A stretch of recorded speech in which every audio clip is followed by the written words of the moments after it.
From the creators of Relevant Magazine, this is the Relevant Podcast.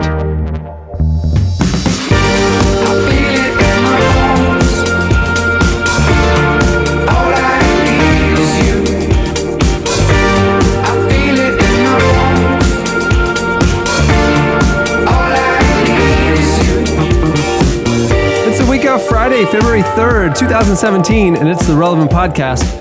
I'm your host, Cameron Strang, and this week's show is brought to you by Squarespace, the all-in-one solution for anyone looking to create a beautiful website.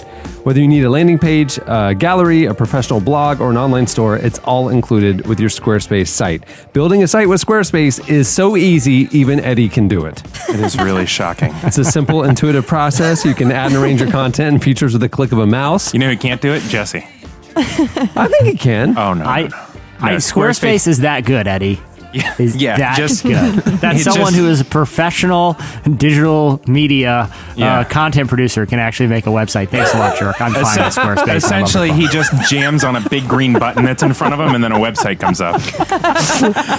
I do think it's funny that their tagline is that they are the best way to create a beautiful website, and not just any old website. Right, but it's true. Their templates are actually amazing. Yeah. Well, I will tell you that I am familiar also with another platform that markets itself as fairly easy and beautiful, and it is very easy on that site to not know what you're doing and make something ugly.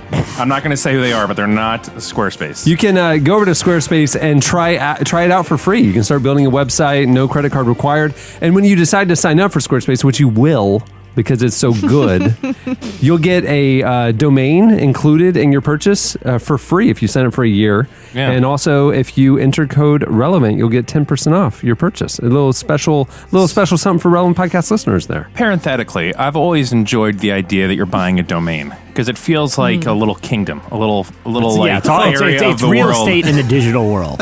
Right. It's like a prayer of Jabez kind of moment. I am expanding my domain. And I like it. I own You're this. claiming your territory is what you're doing. Right. When you go over to Squarespace and put an offer code RELEVANT to save 10%, you're saving 10% on your territory in the digital spiritual realm. Like I said, I'm your host, Cameron Strang. Here with me in our Orlando studios, we call him Eddie on time. Oh, no problem. No sweat. Over there, our social media maven, Chelsea Steele. Hello, everybody. On the ones and twos, our illustrious producer, my brother, Chandler Strang. Hello. And on the Skype line from Loverland, Virginia, Jesse Carey. Hello. It's getting to the point with I've never been on a movie set. Let me say that. I've never worked on one. But how I imagine them, there's always one guy on there like Eddie who comes waltzing out of the trailer in a robe with sunglasses and a Starbucks while everyone's ready to shoot.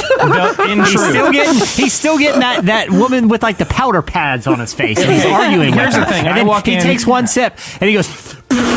then spits it all over her face, and then I said lukewarm. This is room temperature, and he spikes it, and we're delayed like an hour. Yeah, and I'm going to tell you, and That's Chandler, how this is playing out to me. Chandler, you're going to take a pretty big hit on this next section, but for 3 years of this podcast, Chad, and then Jeremiah, and then Jeremiah again, and some other stuff. JD, real quick, Chandler, what he's about to do is in my mind is when he takes his golf cart and goes and rams it into his trailer. That's what's happening now. It's a full-on diva celebrity meltdown. We're witnessing. Continue, Eddie. But I have been here literally when the studio is off. It's 10 o'clock. I'm doing work for 2 weeks in a row. You're going to hear from my agent on this one. I'm sitting here. I'm ready. 11:30 rolls around. Noon rolls around. Chandler comes in on his fixed wheel and decides, okay, let's start a podcast because I feel like it.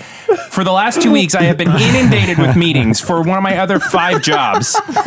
Chandler decides, by God's grace, to show up at 11:29 to start his show, and I am 1 minute late, and I'm getting this. Let me just say this: I miss Chad. Chad was the best.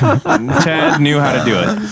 Now that we're all here and we're able to start the show, very excited. Yeah, no sweat. That's the other big thing. We have a great show in store for you. Coming up later, Ravi Zacharias joins us. Wow. Yeah, I know, right? Cool. Bringing it.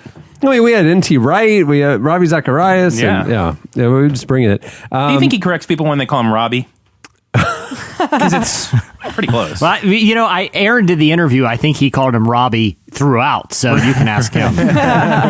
Robbie Zacchaeus. He and Vince Vitale are authors of a new book called Jesus Among Secular Gods, and they both are joining us later on the show. That sounds fun. Also, last week, a new album from the Brilliance came out, so the Brilliance is joining us to talk about the new album, and we'll play a lot of the music from it, so that's pretty awesome.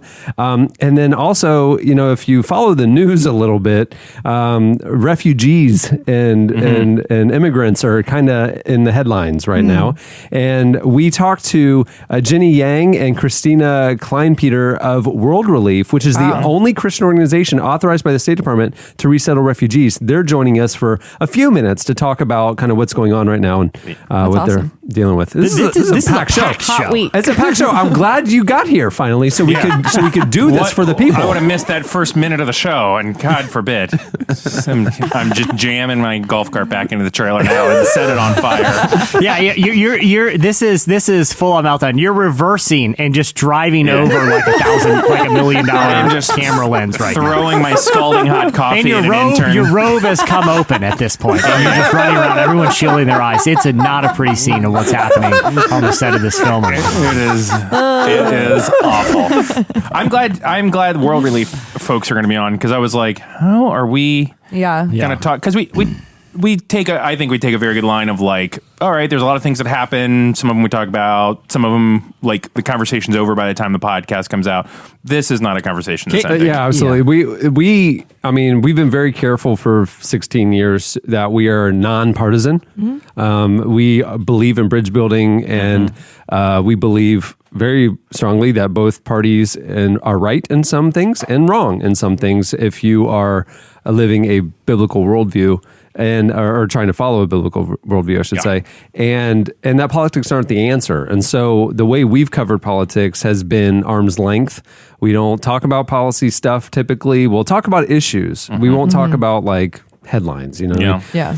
Then every once in a while something supersedes all that. Yeah. And that's what's going on this week. And the conversation is important. And that's, on the site this week, we've had quite a bit that we've been publishing about refugees and different things that are affecting our country and our world. And it's caused quite the conversations. We actually last night on Twitter had a reader tweet at several of us and tell us that I guess he listens to the show as well, because he tweeted Eddie, Jesse, and me, and he said he posted on his Facebook page. And he's listened for a long time. Our article, one of the articles we did about refugees, where it just said simply, what does the Bible say about refugees? And it was 12 scriptures with no commentary. Literally Bible verses with no commentary. No commentary. Zero. This is just what the Bible says and I about looked refugees. at the article. They weren't pulled out of context. Correct. Right. Like they were... Yeah. Like it wasn't one sentence. Any biblical a scholar passage, would agree. Yeah. Oh yeah, this is what we're talking about. This is what we're talking about. So And the guy posted on his Facebook page, and he screenshotted his mother's reply. His mother unfriended him and wrote this super long paragraph, scathing, saying that he's like you've brought dishonor to the Lord and all this stuff because of your negativity about these things. And then she went into this whole thing about how the politics are basically that her political view was more correct than the Bible verses her son posted on his Facebook page.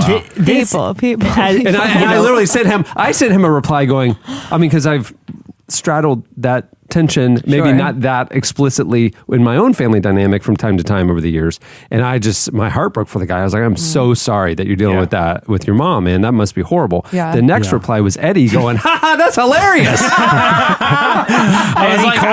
Eddie has no problem burning bridges. Like I said, he's open-robed right now, running wild on a movie set, throwing hot coffee. He took the coffee container right now and dumped it on a poor, executive producer. I said to him, and he and I he's in joked, full meltdown. I will say, though, he hasn't replied to that because he and I have joked a lot over the years, and I'm like, oh gosh, Because I replied I said, oh, I was just about to say you've brought dishonor to the family, but your mom said it already. And I said, And then he said, Mom jinx. Mom jinx, He right? threw a mom jinx in there. Like, Right. oh, I was going to tell you that you dishonored your family, but your mom beat me to it. Yeah. Mom jinx. That Yeah. was Eddie's reply. He hasn't replied, and I'm afraid to look and see if he blocked me. I thought it was funny. Oh, well. This whole thing, man, has been, and I don't mean to I was going to bring this as my slice, but I'm going to talk about it now. The one of the things that has been like so disheartening, part of the nature of, obviously people who follow us know of my role is to be kind of on the forefront of stuff we're doing online in particular. Mainstream media, just the liberal,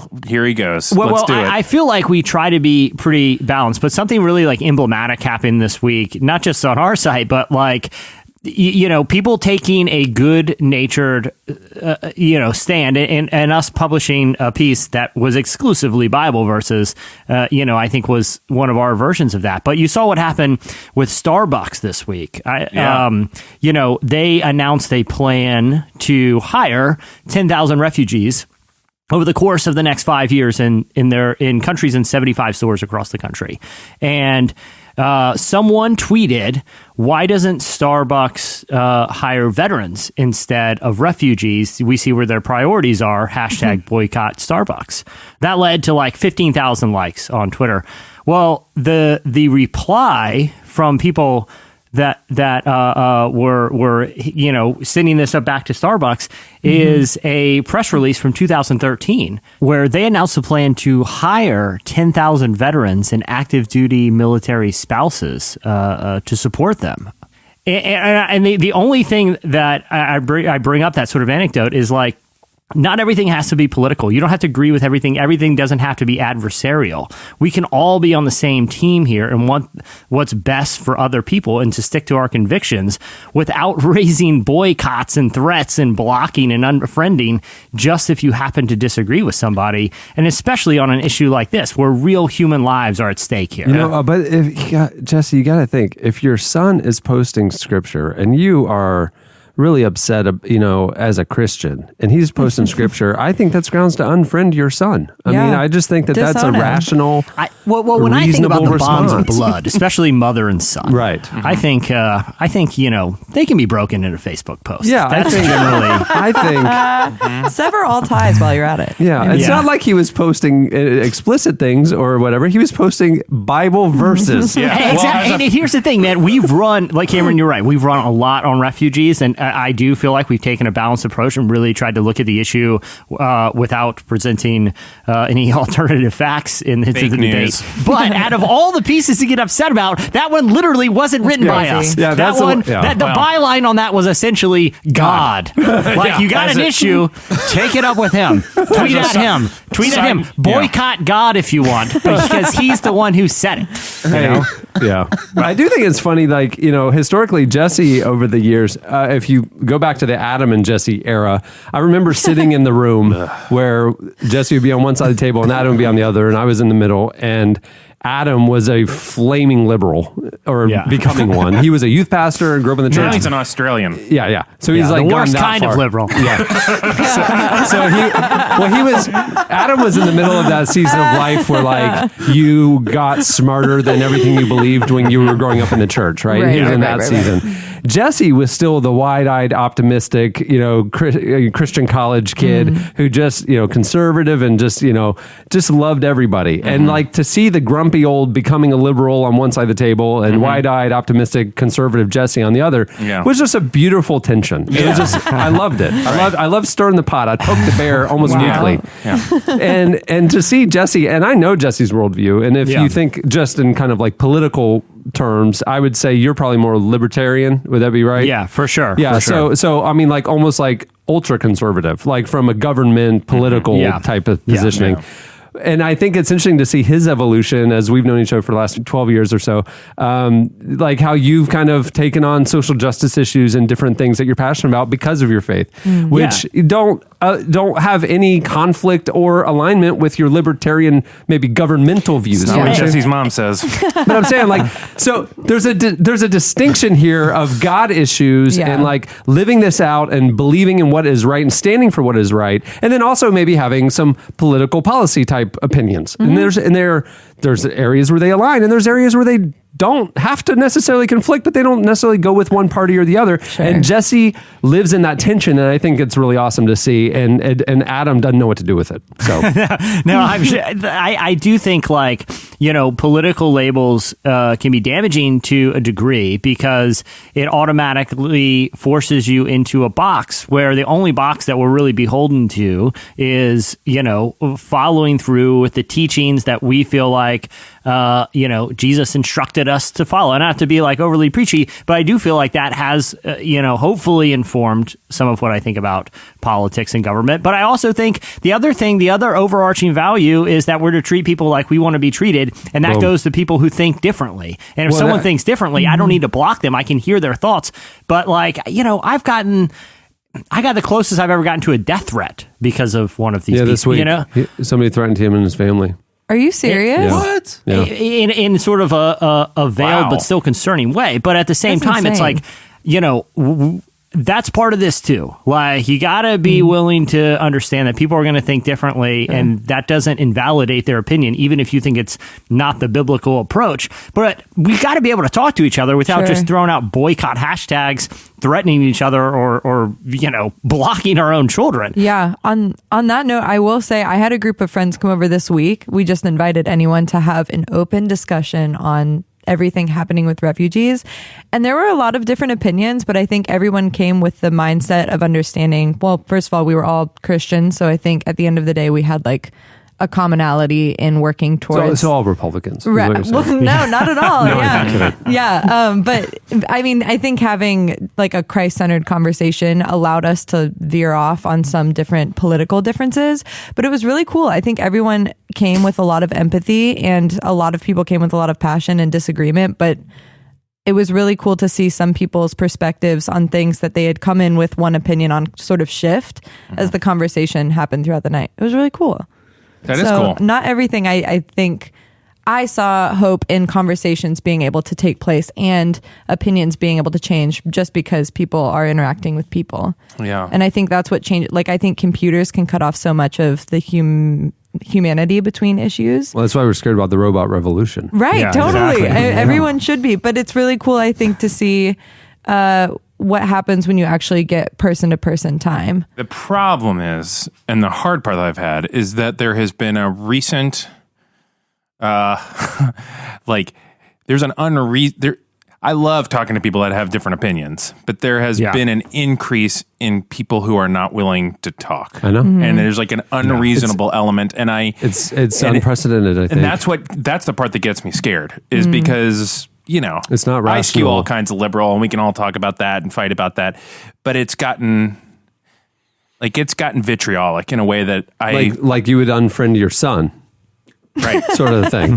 Yeah. Right. I mean, it's just the craziest, that microcosm of what happened. Yeah. Like, he posted this thing about something that he believes because of his faith. Right. Yeah. Literally no commentary. Right. And he didn't say anything snarky with the post. Right. He just posted it. Yeah. Yeah. And like, this ministered to him, this challenged him, and he posted it to his friends. Yeah. What his mom said was just completely out of left field. And it's like, I want to be careful with this specific example, because like there could be some complex parts of that There's dynamic, layers. but generally, like, that's not at all an exception.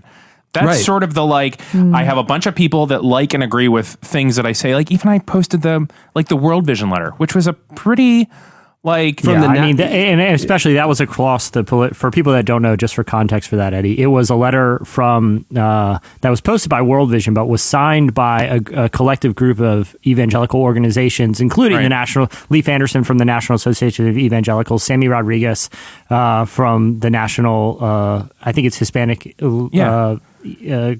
Evangelical Conference. Anyway, a wide variety of organizations basically saying that they felt like the execution of this executive order was misguided, and it was a solution to a problem that didn't exist. And Sammy Rodriguez prayed at Trump's inauguration. Yeah, so exactly. It's not like that's what I'm saying. It wasn't like a partisan thing. It was about the most. I mean, it's like sharing 10 scriptures. Right. Like 12. 12. Sorry. Well, 12 is really the thing that tipped it over the line. Had it been 10. It was those last two. The last two were really really convicting, and I think that was the problem. Well, they were both from Song of Solomon. Yeah. Anyhow, refugees. No, World Vision Letter. Which Yeah, the World Vision Letter. So it's like, but at this point, I realize, like, what's the point? Anybody is just, I either have people that are exactly like me, right, and that already read the letter and are basically just liking it as a way to like high five, or they're just, I have friends, people that I know that are unfollowing me, unfriended me, are just over it, and they can't even see that. So I'm having a hard time finding the middle place where it's like, okay, we can dance in this hard dance together, but come out on the other side. It feels like we have taken up camp on either side, and it's just spiraling out of control. And I that's the part that it's like, how do we progress? That's why you got to coax people to your house with cookies, beverages. Yeah. Well, but then he has a hard dance when they get there, and it's just very uncomfortable. What was that metaphor? I've never heard about dancing this hard dance with me. You know what it is, idea. Cameron? Yeah. I can explain it to you. If Eddie hadn't thought through the metaphor, I have while you were talking. It kind of lost me for a few there. But what I was thinking about when you said the hard dance metaphor, it's Flashdance style at an old abandoned warehouse on the edge of town. You just got to dance it out. That's what he's talking about. Well, so you're saying is it yourself? Like, well, hold on, is it like a step up to the streets thing where we're going to battle dance hard dance? It leads to a dance off, but a hard dance can be done alone. Like I said, you're in this stuffy town where no one likes this dancing and all. Okay. And you just head out to the warehouse and just sweat it out for a while. So you're saying politics is like Flashdance. I'm saying, so if politics is normally like Flashdance, the situation we're in now is more like break into Electric Boogaloo or stepping up to the streets, where you have like you are battle dancing. Yeah, I think that we together have minimalized this to a slightly offensive place. Okay, and that's what we're best at. Show goals accomplished. We just minimized the whole problem with refugees. Hey, you're the one who said it's a hard dance. I wanted to be with you. I'm a part of this. I wanted to understand. I wanted to track with you, man. I pitched it, and we all just lobbed it. No. Eddie, to be fair, not to diminish it, but still, the whole thing is there's a degree of polarization and vitriol that is happening when it comes to any issue that has political implications, even if the issue is not overtly political. Like, the resettlement of refugees it shouldn't be political. Like I said, it can have political implications, but ultimately it's a human issue, right? And so, like, I do feel like we have to be able to separate just the separate where issues happen to align among sometimes completely arbitrary party lines, like when it comes down to like Republican and Democrat values or liberal and conservative, and just say, okay, what does the Bible say about it, and how can I form an opinion based on that? And if people disagree with me, let's have a dialogue that doesn't get down to like making my argument with a meme or something, or calling a name, because it's just not productive. It's not helping anyone. Like, you're not going to change anyone's mind by posting an image with 3 words of white text on it that completely minimalizes the other person's opinion. Like, let's just have adult conversations and be willing to disagree if we have to. Yeah. Yet even this conversation will be liked by those that already agreed with us. And it's like, I don't know how the needle is moved at this point. I think the biggest thing in our conversation we had, I think the biggest thing that I walked away with learning from people I don't agree with, was if you don't know why, you can ask why. Like, I think that's the biggest component missing. Is like, if I don't understand why someone believes that, then I just want a genuine why. And some people couldn't articulate that because they hadn't had the opportunity to like communicate that before. And Eddie, I want to counter that to a degree. It's not that I disagree with you, but I do think that you can have progress, and you do that through understanding truth and understanding facts.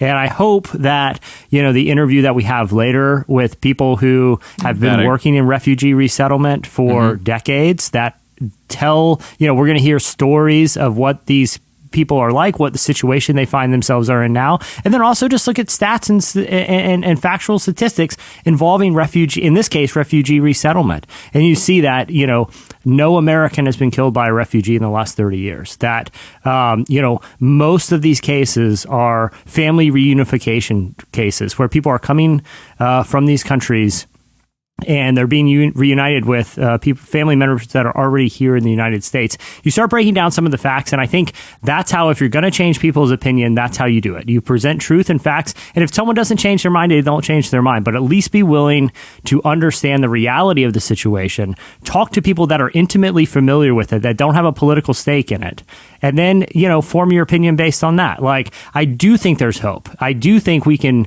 move past this if everyone's willing to put political labels aside and actually look at the reality of the situation that's going on based on real stories and real facts. I actually share Jesse's optimism in the sense that, what changes hearts and minds is like your eyes being open to see things differently than you would have otherwise. And I think in the media, we have the opportunity to spark dialogue or spark understanding that maybe wouldn't have happened otherwise. And I think we have to be very careful that we never lose the trust of our readers. I mean, that they feel understood and heard no matter what their context and perspective is. But then we can also challenge status quo, and we can challenge ourselves, and we can challenge, like Jesse's saying, like, we aren't experts in this issue, so let's bring on people who are intimately involved and have zero political leanings because they've worked across many administrations. The world relief. These people we're having out today have worked across 8 presidential administrations. So there's no, like, you know what I mean? Yeah. So this is unbiased. Like, this is who we should hear from. Right? Nobody. They don't have an agenda other than people. And then and to sometimes take political issues or issues that people are up in arms about or believe in strongly, and they may be national issues, they may be global issues, social justice issues, or whatever, and hold it up against Scripture. I mean, and I think that's an opportunity that we have at Relevant. And to me, the biggest thing in all this, the contentiousness that's happening right now, is the words in Mark that the greatest commandment is to love your neighbor as yourself. And to me, as a Christian, no matter what I believe politically or for my country or for my government, for policies for my city, I have to filter it through the greatest commandment that Jesus challenged us with, and to love our neighbor as ourselves, and to that this isn't about me, it's about my neighbors, as well. And so, do I stand for things that would actually bring harm to those I'm commanded to love? I agree with all of that, and I'm not at all trying to say that I do disagree. But the part that continues to make me not feel hopeful is not what Relevant is doing, or even the churches that are kind of realizing time to be the church, time to lead. I mean, listen, somebody tweeted, the other day, maybe as prop or somebody, like, if your pastor is Saturday night, if tomorrow morning, Jamie Twarkowski, if tomorrow morning your pastor doesn't talk about refugees, you might be in the wrong church, that right. kind of a thing. And I was so hopeful because some of the most influential churches that are out there, I saw online, Carl Lentz at Hillsong, New York on Sunday morning spent several minutes challenging his church about this issue, and that this isn't a political issue. This is a Jesus issue and a human issue. And that clip went viral. And that's how the church needs to lead here. I was that we have an opportunity as a church to actually engage this. You're right. Many churches aren't, but I'm hopeful that some are. I feel like I'm Kevin Bacon sweating profusely right now in one of those weird sweatshirts with the sleeves cut off, but also that shows a little bit of my midriff. That's kind of weird. I don't know why I wore that. But that's how I feel.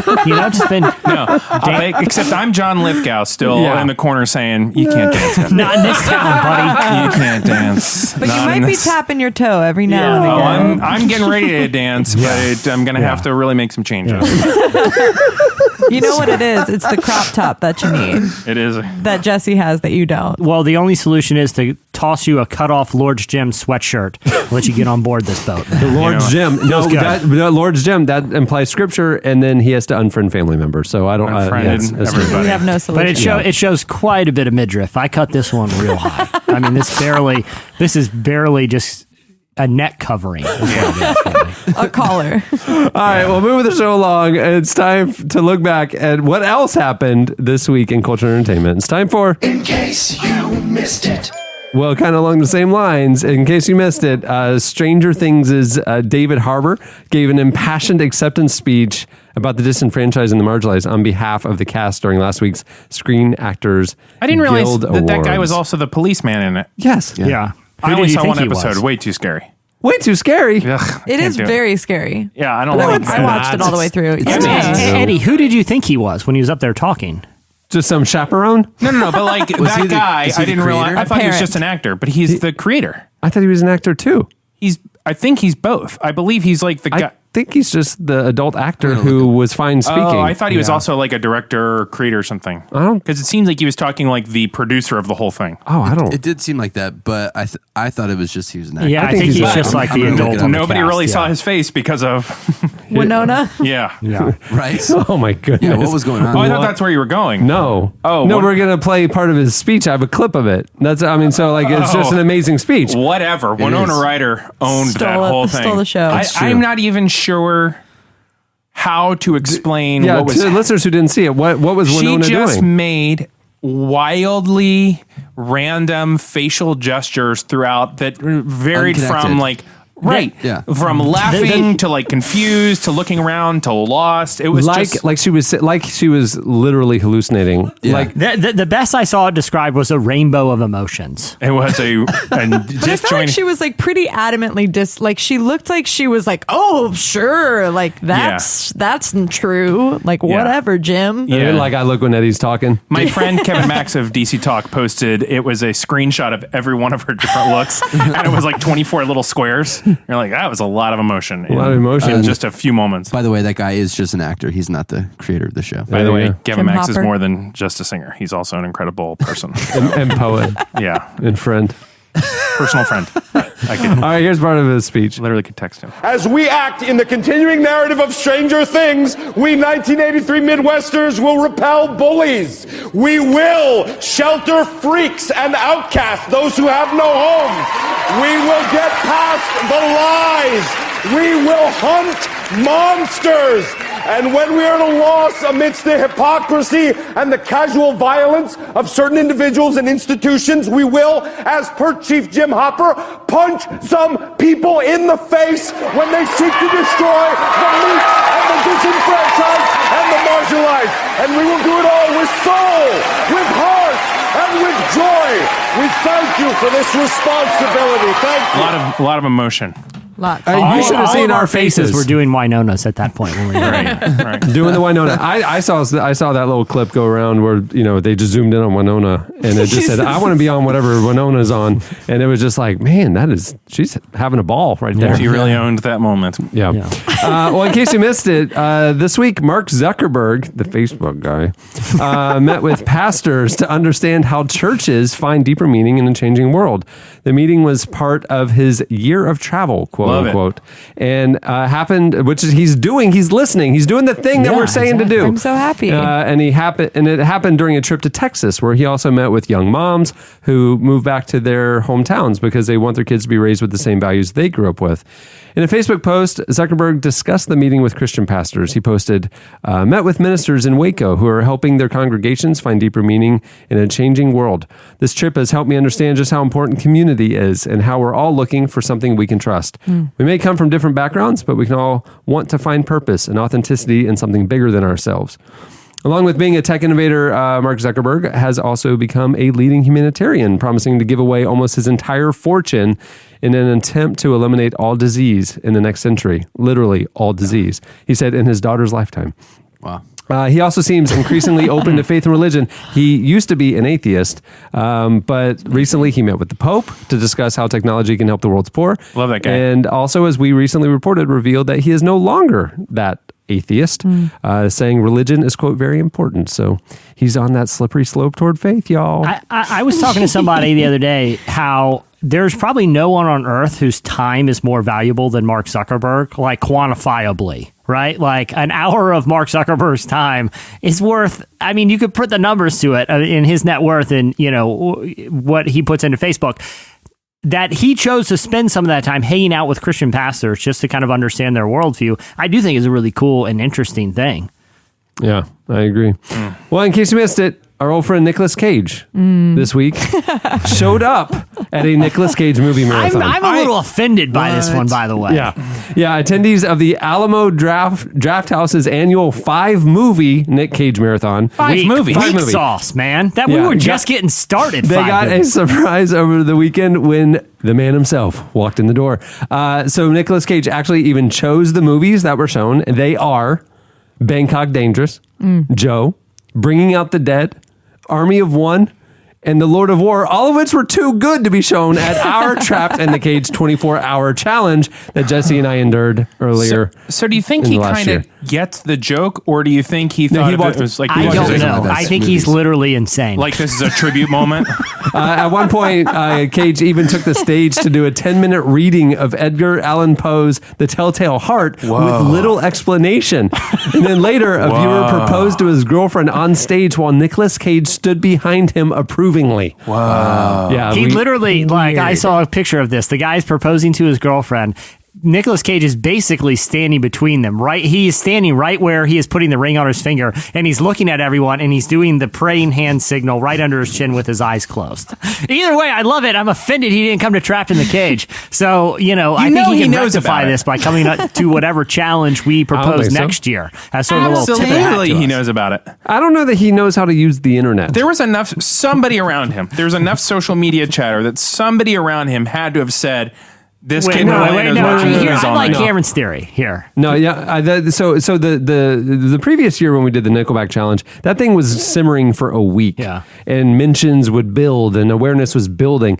This thing, we didn't do a good job promoting it. It just happened. 24 hours later, it's over. It was a blip. This Alamo Draft House, he's living in Texas probably. They probably were marketing this thing. He probably came. I don't think he heard about our little stunt that raised $31,000 for Charity Watch. Well, hold on. I would have proposed one other theory real quick, Eddie. One other theory. Yeah. That Alamo Draft House wasn't marketing to him. He didn't, they weren't trying to get him. He literally just showed up there one night to go see a movie and walked into a Nicolas Cage movie marathon. Or it was just movie night at the Alamo Draft House. He made them play 5 Nicolas Cage movies. Like, he just said, play Bangkok Dangerous. And then that ended. And he's like, play Joe. And he just kept it just happened to be a Nicolas Cage movie marathon. Yeah. That's more likely. In case you missed it, this week, 3 Humble Beast artists, Sho Baraka, Jackie Hill Perry, and our friend Propaganda, released a short film about pro-life issues. In the film, they sit in the backseat of a car, poetically discussing thoughts on personhood, the abortion debate in America, race, and the theology of life. And then at the end of the video, it's revealed. It's like a M. Night Shyamalan moment. It's revealed that the car has no driver. As Sho Baraka explained, he says, this video and the project, I think, has a very subtle but powerful statement from the car. Where are we going? Why are we in a car? And where is this car taking us? Here's a clip from the video. I'm sorry. I'm sorry for my misogyny, for my patriarchy, for my privilege. I would apologize for all men, but it wouldn't be sincere.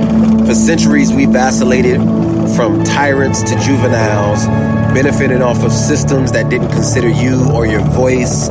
And to think, like me as a black man, I should have caught this right. Like, I know what it's like for legislation to feel like it's more oppressive than it is liberating. Like, we both know what it's like to be a social experiment, to be a non-essential variable in the thesis of Margaret Sanger and eugenics. Like, Sanger had a plan, and it seems to be the same plan as the justice system, is to get rid of them before or after. But I see more clearly now, and I want to change the narrative. I was passive and silent while they killed our children. I let pundits and popular culture tell me what to think. But now when I fight for life, it will be a comprehensive, compassionate continuum of care. I love you and I love that child. And I am here for the day we will no longer have to debate the question, what is a person?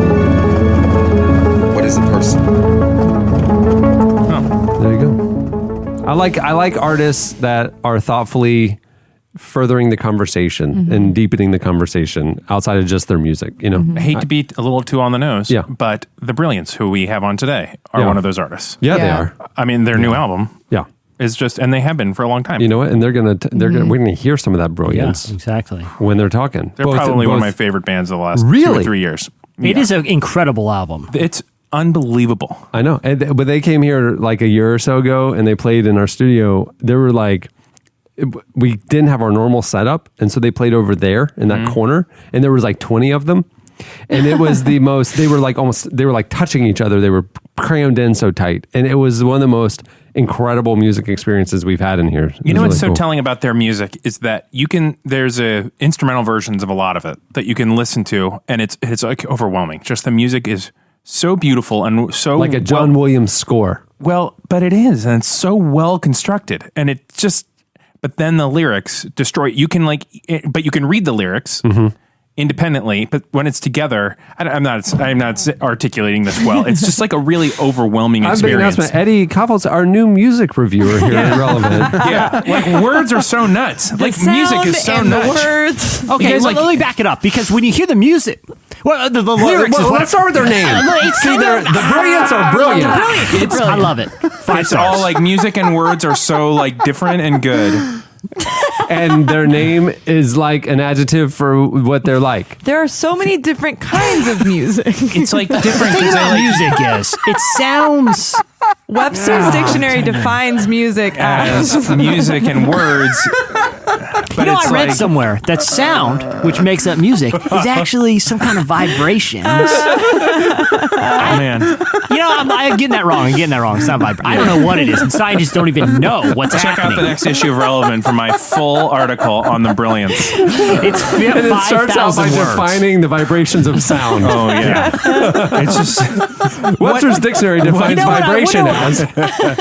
You know what always baffled my mind was when I burned CDs. Why is my computer so loud? What's it doing in there? What is it doing? I'm still trying to crack this nut, guys. I broke a laptop opening it up mid-burn to see. Why do they call it? I don't. They're brilliant. Sounds. So, echo. What's an echo? Why does that happen? That'll do it for in case you missed it. Stay tuned. Up next, Slices.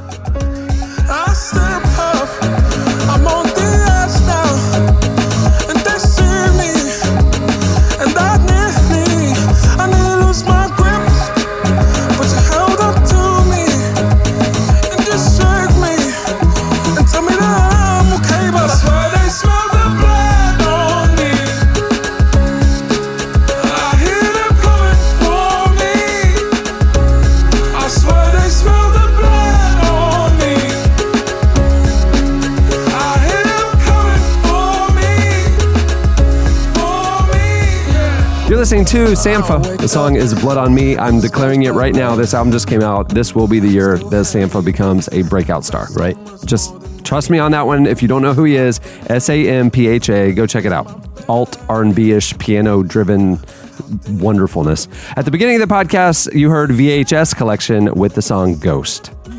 Okay, it's time for Slices. What do you have, Jesse? Okay, this one I'm doing just mainly because I felt like the headline made me laugh. This is a headline from Fortune magazine, like a respected business magazine. Americans are eating so much bacon that the reserves are at a 50-year low. Two things are notable about this headline. Yes. One, Americans are eating a lot. I think it's just comfort food. I think people need bacon right now. I think they're stressed out. Bacon is an obvious example. Two, America has bacon reserves. Yeah, bury the lead. In my mind, there is like somewhere like inside Yucca Mountain where they, like hidden away is one of those pans at the hotel buffet. That's like that silver thing where they put all the bacon, and it's one, but it's like as tall as a skyscraper, and the military just has like tongs that they use if they need to tap into the bacon reserves. Right. It's like behind the head of George Washington in Mount Rushmore, and you like have to open up this big safe and you get in there, or it's like buried underneath the ground in Omaha or something. I think we found our next Nicolas Cage movie. Right. Where's the bacon reserves? Yeah. The bacon reserve. But we agree that it looks like one of those pans at the hotel buffet, right? Sure. I mean, what else would they store it? Right. The head of FDA says like, you may go in. And you go get 10,000. It's like retina scans and stuff. Yeah. It's a massive chafing dish is what you're looking for. A chafing dish. That's what those are. The other part about this is this is the second sentence of this piece. The nonprofit Ohio Pork Council has said that demand for frozen pork belly, often made into bacon, has far outpaced supply. There is a nonprofit group that oversees this called the Ohio Pork Council. Okay, one, it's a nonprofit, so someone's supporting them. Two, is it literally a bunch of guys in a boardroom right now? They're all dressed in suits, and I'm picturing like 24 guys in suits and women sitting around a menacing, table, and at the end there's a guy and he's just got a big chart and it's the pork reserves, and he's informing everyone that's low. Who is this mysterious nonprofit that's keeping tabs on our bacon reserves? And why are they alarming us by telling us? Isn't their job to just keep the public panic at a low? I don't want to know that the bacon reserves are low. And why does everybody on the board die at 55? Why do they have to keep cycling through board members? Their hearts are just exploding. Hey, can you read the statement that they said, though? Yeah. Today's pig farmers are setting historic records by producing more pigs than ever, yet our reserves are still depleting. It seriously sounds like a military statement. The reserves are depleting. This is the story no one's talking about here. Yeah, right. It's just very concerning to me that, one, I didn't even know we had bacon reserves until today. But two, I wish I hadn't known that, because all I know that the only context me knowing that is that they're getting low. That just stresses me out even more. Thanks a lot, Ohio Pork Council. I'm no longer donating to your nonprofit. I believe this is a modern day, it's like that the story from the Bible about the 7 years of feast, 7 years of famine. Got to store up the grain in the silos. We got to fill up these bacon reserves because we don't know what's going to happen, moving forward. So you're saying in America, our version is bacon reserves. Yeah, that's right. Yeah. That's right. Yeah, I think there's somewhere like in some major city in the U.S., like a giant skyscraper that's just one of those buildings that no one knows what's in there. Yeah. And it's all a facade. Like if you were to walk in the door, it's just piled with bacon. Yeah, it's a bacon silo. Yep. It's been hiding. Our reserves are hiding in plain sight. You got to get on that board, Jesse. Yeah. I need to get on the Ohio Pork Council. And why does Ohio get it? Why are they the ones in charge? At least we narrowed it down. At least we know roughly where these reserves are. But that's exactly why they named it that, because they're going to say, you're throwing you off the trail. Look around Ohio, but really, little do you know, and it's Albuquerque. They meet Utah once a year, and nobody talks about why. Right. That's right. Bilderberg. This is the Illuminati. This is the New World Order. This is who this is. They're controlling the world's bacon reserves, and they feel that it's got such a terrible place that they are, quote, depleting. That's concerning to me. Jesse, just think about the possibilities here. At some point, think about a college kid, justice issue, they feel called to missions or justice, they start their own nonprofit. Right. You could start a nonprofit called the Virginia Pork Council, and nobody could stop you. And you could issue statements. You could start your own reserve. You could become an authority in the pork industry by starting your own nonprofit pork council. You could register because somebody started that one. Somebody did. You're right. Yeah. I mean, it didn't come out of nowhere, and obviously it's not a government they agencies. have access to the reserves. Here's my question: why do they get access and I don't? If I have a nonprofit, do I get access to the reserves? That's what I'm saying. Maybe they make their own reserves. Maybe the thing is, you got to just start shopping at Costco, buying up the bacon, and storing it away underground. Sticking in an abandoned building downtown, that burnt out warehouse would be a good place to start. Yep, and say like a month into my nonprofit, I'm like, I did not even consider refrigeration. I have a massive amount maybe of that's spoiling. why they're depleted. I depleted the reserves even further by just wasting it, spoiling somewhere.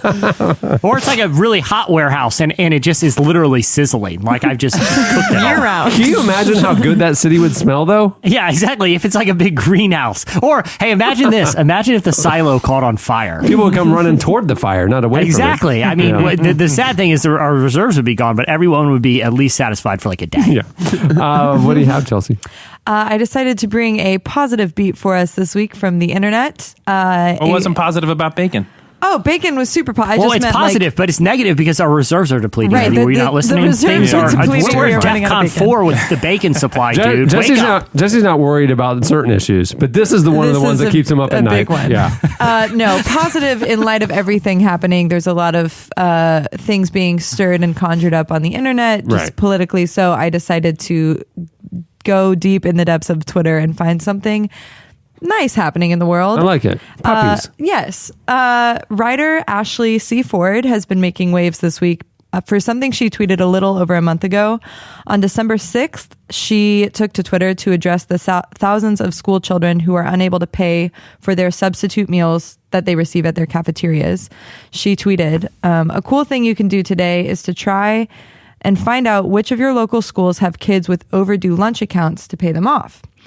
And according to the Associated Press, within the little over a month that she tweeted that, she has inspired hundreds of people to raise thousands of dollars to pay off lunch debt for these schools that literally pay for kids to receive meals.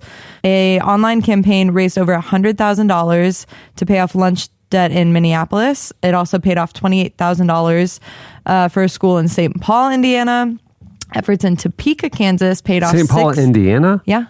Oh, interesting. The big town of St. Paul, Indiana. Yeah. But that's $28,000 in a tiny town. That's a really big deal. That's a lot of school lunches too. Yeah, it's a lot of school lunches. Keeps going, folks. Topeka, Kansas paid off $6,000, and Bellevue, Washington erased $2,000 of unpaid lunch debt. That's a great idea. Isn't that wonderful? That's something I would have never thought of either. You just call the local school board or schools? What she suggested, because someone tweeted at her, well, how do we know that the school wouldn't just, keep the money for some other project and then continue to pay the parents to pay for the school debt? Yeah. So she said to contact the school board, and you can make sure that your money is being allocated appropriately. And I thought that was what she doesn't have too many people following her for a writer. I think she has maybe 50,000 people, and she's inspired almost over $2,100 to be be paid for these kids. $2,100. I'm so sorry. I was looking at 6 different $2,100 bills got she mailed. She paid over 3,100,000 pennies in She track with me, guys. She inspired people to pay almost $200,000 in school lunch debt. Gosh, which is it breaks my awesome. heart to think of a kid not being able to have lunch or to go through a lunch line and her thing was she was never ashamed of her brown bagged lunch because she never had one. So she wanted to kind of awaken people who follow her to the reality that a lot of these kids rely on their schools to give them lunches, and a lot of them don't get to eat at home, so some of them will bring these lunches home with them to feed their families. I was at the church I used to work at. We were all having a conversation one time about doing this backpack drive, and we're all ethereal, and we've all read When Helping Hurts, and we're like, is it really helpful to do a backpack drive? And sure. blah, blah, blah. And one of the employees very quietly said, I didn't have a backpack when I grew up, and it was the whole perspective changes in the moment because you're like, oh, sometimes you just. Need a backpack. It doesn't matter. Yeah. Just buy a kid a lunch. Give $100. Right. Just do it. It doesn't matter if changing systems. I made this a not funny fun slice, didn't I? I think it's important. A lot of people brought that to her attention as well, saying well, shouldn't it be the parent's responsibility? Yeah, and it was it doesn't matter. A child isn't getting food. Kid needs lunch. Buy him lunch. Yeah. Although, I'll say, it's a hard lesson to learn as a kid buying lunch because all of a sudden you think when you're growing up, pizza goes with fries and chocolate milk, huh?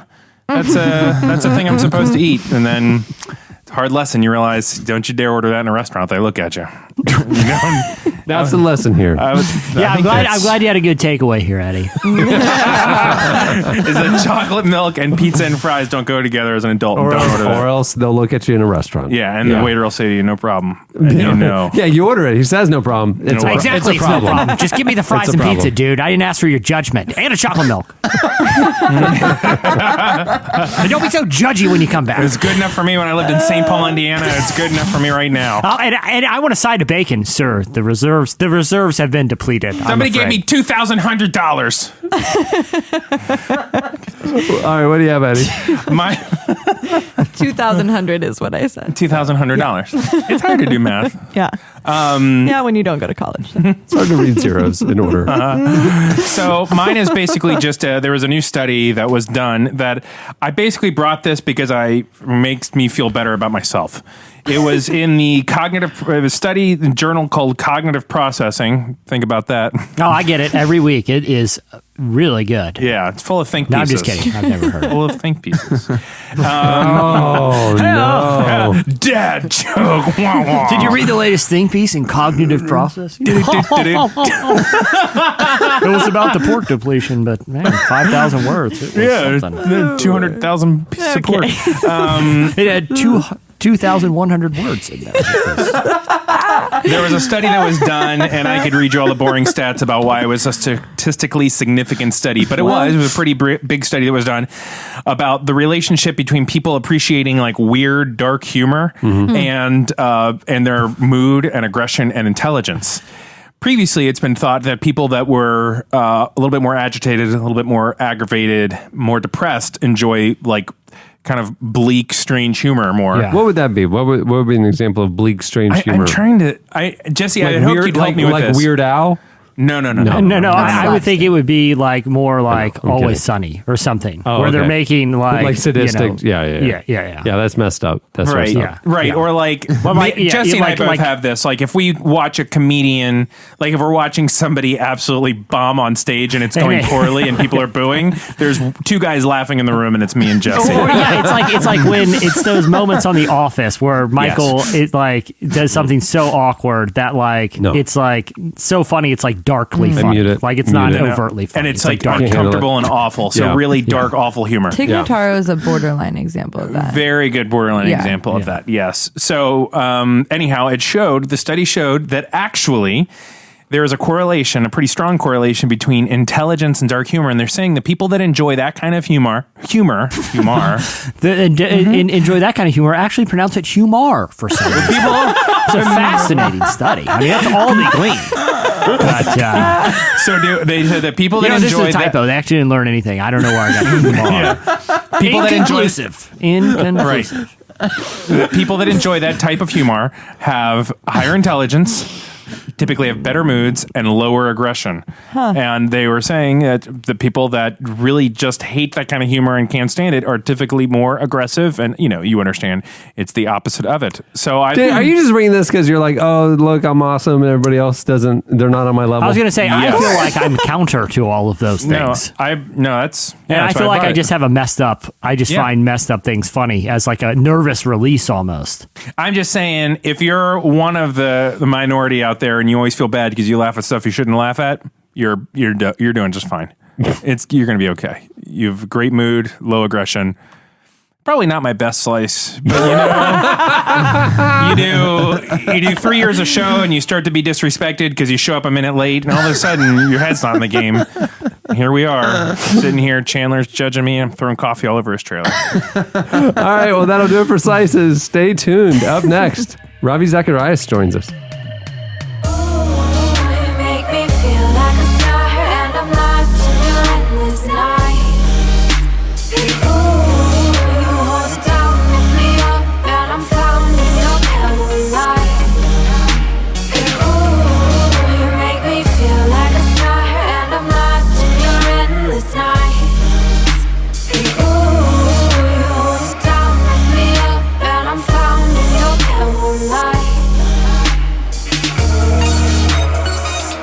You're listening to Jenna Kyle. The song is Dust.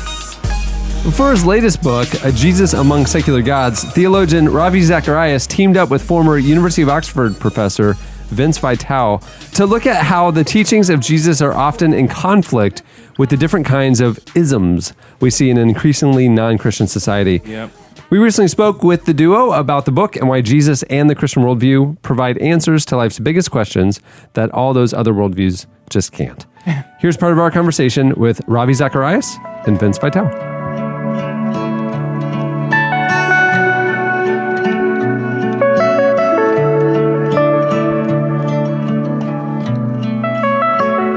The title of the book is You're Setting Jesus Against Secular Gods, which, in some ways is oxymoronic, right? The secular and gods.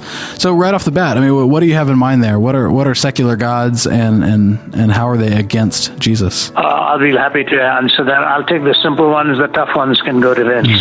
Sounds good. Well, okay. The thing is this, Aaron. It was built on a book that I had done years ago, Jesus Among Other Gods, where I was looking at the contradistinctions of the Christian faith in relationship to other religious worldviews. And the publisher had a great idea that there are so many other worldviews that are equally challenging to the Christian worldview or to all other religious worldviews. And in the West particularly, the ideas that have had consequences and the frame of reference built ultimately on the philosophy of naturalism, and it works out in different forms. So it was to show what it is that that the Christian finds as flawed beliefs in those other worldviews and why they are incoherent, and what it is about the Judeo-Christian worldview that brings coherence and meaning in the very fundamental questions of life. So that's what triggered the title. And if you look at the various isms that are dealt with, while they may be seen as secularly based, they actually have a transcendent force in the lives of people, the way life is lived out. Who's the book for? Who are you writing for? We really like to have someone in mind as we write, and usually I would say for both Ravi and myself, with each chapter we have someone in mind, and so a chapter on scientism is for the person in our lives who we know who says, I could never believe in God because science explains everything, and so we don't have a need for God anymore. Or it's for the Christian who knows someone who says that sort of thing to them and finds themselves unsure how to respond. So really, one of our prayers for the book is that Christians would read it. They would find it helpful as a guide as they try to make an informed decision with all of these different worldviews that are floating around, and then would pass it on to non-Christian and seeker friends. We really try to have the seeker in mind and try to treat them and their worldviews with respect as we go through the book. One of the lines we come back to frequently in the book a few times is criticism without alternative is empty. And lots of times criticisms are made of Christianity, but nothing is suggested, no alternative is suggested to put in its place. If you say that I've made a bad choice of which phone to get, that's only a compelling criticism if you can show me an alternative phone that does better with respect to what phones are supposed to do. And so what we tried to do in this book is put the different worldviews side by side and say, look, there's some questions that all of us, just by nature of being a human being, need to answer. And Ravi's developed over many years a fantastic framework of origin, meaning, morality, and destiny. There are questions within each of those areas that every one of us needs to answer. Christianity offers answers to those questions. If you want to criticize those answers, that's okay, but don't do so without putting an alternative in its place. Let's put all the alternatives side by side and try to carve out some space for people to make an informed, respectful decision about who or what they want to follow.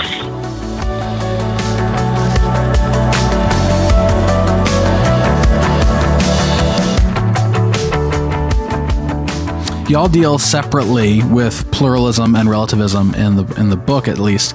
I want to ask a question kind of about both. If I can kind of, again, capture a little bit of a mood. We hear a lot today about interfaith dialogue as issues in the news become more prevalent surrounding things like, refugees, immigrants. You hear even more about, Christian groups and Catholic groups and maybe even Muslim groups and atheist groups all kind of working together for these common things.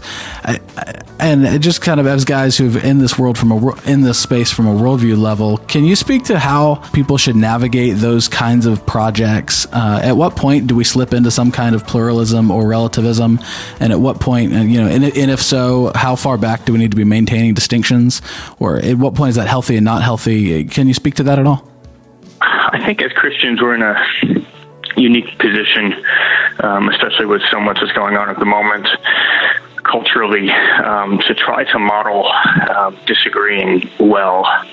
I think so many people wind up sliding into categories of pluralism and relativism because they're afraid of truth. It's interesting. People keep telling us that this book is timely. Interestingly, we submitted the manuscript. The final chapter of the book is called Love the Truth. We submitted the manuscript, and it was only after that The Economist wrote about us living in a post-truth society, and then Oxford English Dictionary made post-truth their word of the year for 2016. So there's something culturally going on where we're afraid of truth, and I think it's because one of the trajectories that people perceive is that if you disagree with someone, that inevitably leads to you devaluing them. And then from devaluing them to being intolerant of them, from being intolerant of them to being extremist towards them, and then to being violent, and perhaps then to terrorism down the end of the trajectory. And so if that's the price you pay for holding on to an exclusive truth, then you can imagine lots of people just saying, well, it's not worth it. I'm going to be post-truth because I don't want to be intolerant. I don't want to be extremist. I don't want to be violent towards others. I don't want to devalue others. So, the way to cut that off is just not to deal with truth at all. You wind up in a really incoherent place. One of our colleagues recently was at a university, and one student said, I don't feel it's my place to disagree with anyone. And our colleague said, well, sure you do. And the student said, no, I don't. And our colleague said, well, you just did. Yeah. So that's how quickly, philosophically, some of these positions unravel. But if you see the consequences of holding to an exclusive truth as devaluing because of disagreeing, and then ultimately to violence, extremism, narrow-minded intolerance, and terrorism, well, then you might just think it's not worth it. I think as Christians, we're in a really unique place here, because what we have in Jesus is a model of disagreement that does not lead to devaluing. Jesus' very act of coming was an act of disagreement with us. It was an act of saying that our lives had disagreed so strongly with what he intended for them that he had to come in order to give his life and to save us.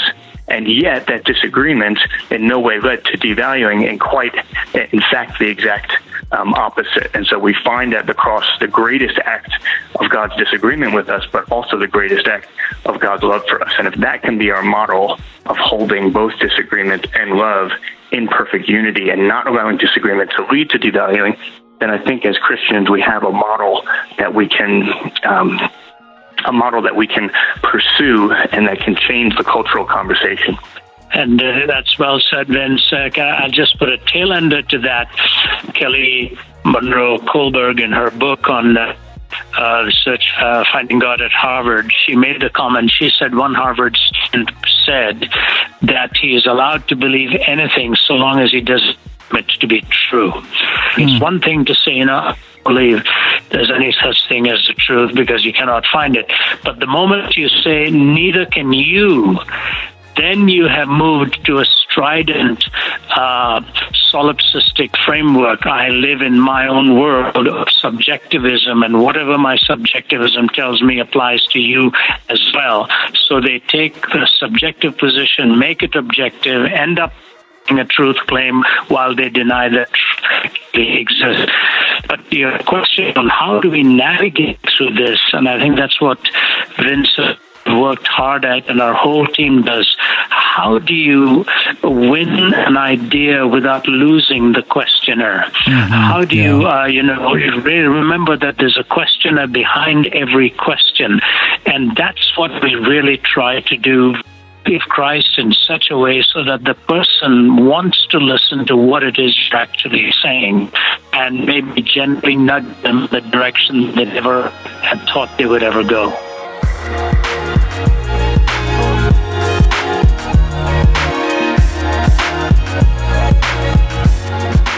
That was Ravi Zacharias and Vince Vitale. Check out their new book, Jesus Among Secular Gods. It's out now. Mr. Hyde, his greed is blind. He'll lend his hand. He won't think twice to let you come and die.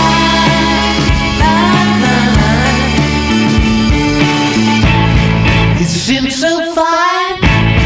Soon you'll find that Mr. Hyde is gonna try to make you realize. You're listening to The Wheels. The song is Mr. Hyde. Well, on their latest album, All Is Not Lost, the duo of David Gunger and John Arndt continue to push the boundaries of traditional worship music, combining thought-provoking lyrics and faith, creation, and the nature of God with experimental sounds and unique arrangements that blow Eddie's mind. Because sometimes it's the words, but then the music, and when you put it together, that's what you got when you come with music. The vibrations of the noise that they make with the words. Sounds. It's in the ears, right? I Right. mean, this is totally an ear thing. Because somehow, like, I don't even understand the anatomy of it. Oh man, I'm looking up that. We recently spoke with David Gunger about their new album and its many inspirations. Here is The Brilliance.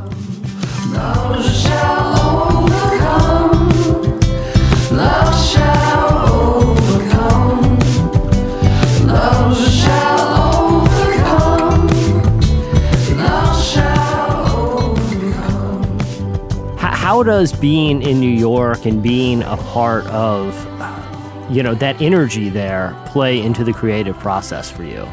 We absolutely love it for so many reasons. A lot of it is just every night and every day you're just there's so much creative energy to the city and so much I feel like opportunity to play with a lot of different types of artists, and it's kind of New York City is kind of a large edge effect type place where you get people from all around the world.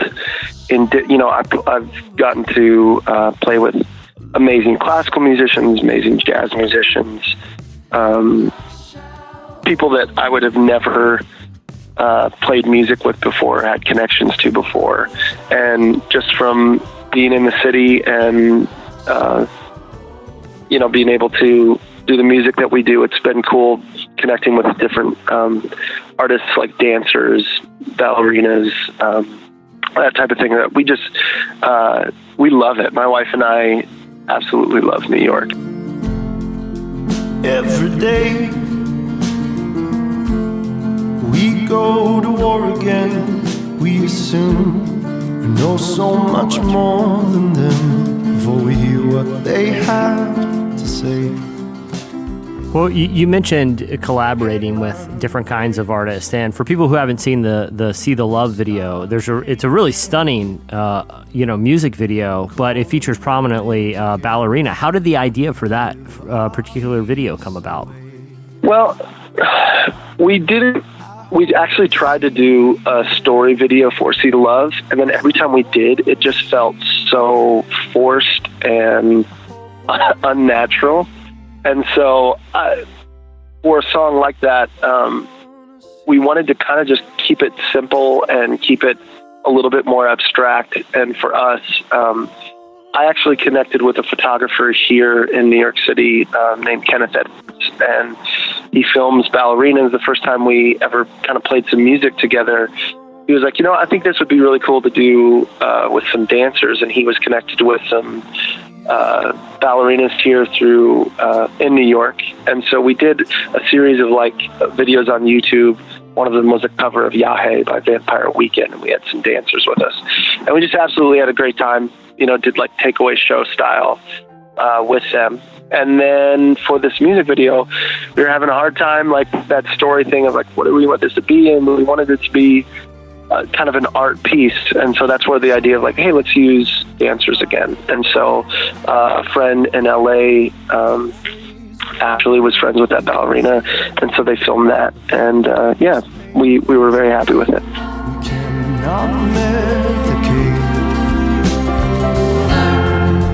Learn to feel, learn to begin again. Open our eyes again to see our brother's pain. I hope they see it, 'cause I wanna see it. I hope we believe it. I wanna see. One of the cool things about the album is the podcast that you guys are doing that's documenting the creative process. I used to be a big fan of liner notes when, the thing was you actually buy a physical album because it was fun to kind of read little bits of what went into songs. When you were putting together the podcast first, how did the idea for that come about? And then also, was there any hesitation kind of showing too much and being too vulnerable in terms of the creative process? Was there a tension there of showing too much but still allowing the songs to speak for themselves? That's a great question. We John. Okay, so John and I are both tortured souls, and and now we were best friends growing up. And I think one of the hard things about, and hard is maybe the wrong choice of word. One of the complex things about releasing music is anytime you release it, sometimes people will hear it, and the beautiful thing is they'll hear what they want to hear. And for Christian music, one of the things that we're not a huge fan of is usually it's very black and white in meaning. Yeah. Meaning like, this is truth, so we need to be very clear about the message, people need to understand what is being said. And our music does not lend for that type of binary thinking. However, when we would show people the music, or sometimes it would be spread around, it would take on a different meaning that was cool, but they would almost approach it through that binary lens of like, oh, so this must be what they're saying. Yeah. And even though the music has room for interpretation, we wanted to be able to kind of share, like, here's where we're coming from in this. And for John and I, we both grew up evangelical, like Pentecostal, charismatic kids. And we're both, I work at a church. John is like the farthest thing from working at a church that you could possibly be. And the thing that has kept us together and made music is like our genuine, like, relationship and friendship, and really like a brotherhood. We're family. Yeah. And so in the midst of that, being able to have different points of view and different tensions, and yet our views are very, very similar. However, our language is very different often. We want to like show this is the language that we use, or when we talk about our music, and this is the thought process behind it. And so much of that, we are very inspired. John and I are both huge, avid podcast listeners. Yeah. We love the medium. And so we thought, we've seen people do, and we've done it before, where you do like, a YouTube video, the story behind the song thing. Yeah. But often when you do that, it can feel, just like a podcast could, but you can feel limiting and formulaic in how you share that story, and still the focus is usually on you. And so much of our music, we try to get out of the way of the art. And so there's something about podcasting, especially when you can add production and add different people who actually inspired your thoughts in writing. You can have them on and make them the star. Yeah.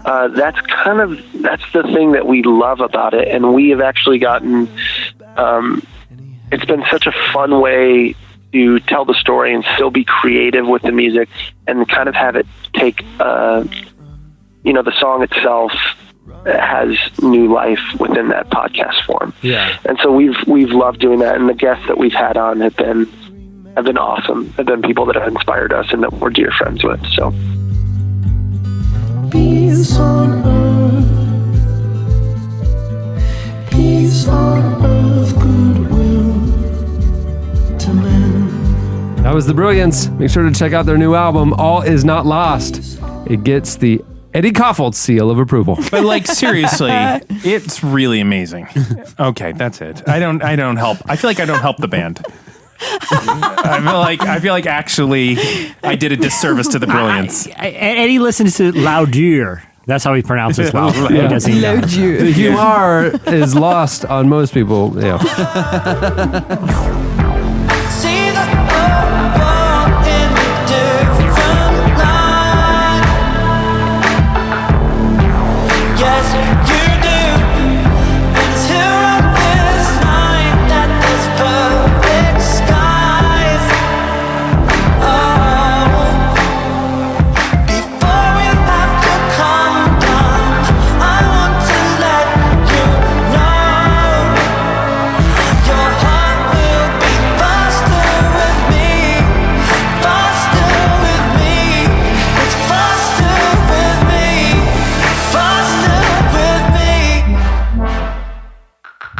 You're listening to Sid Batham or Batham.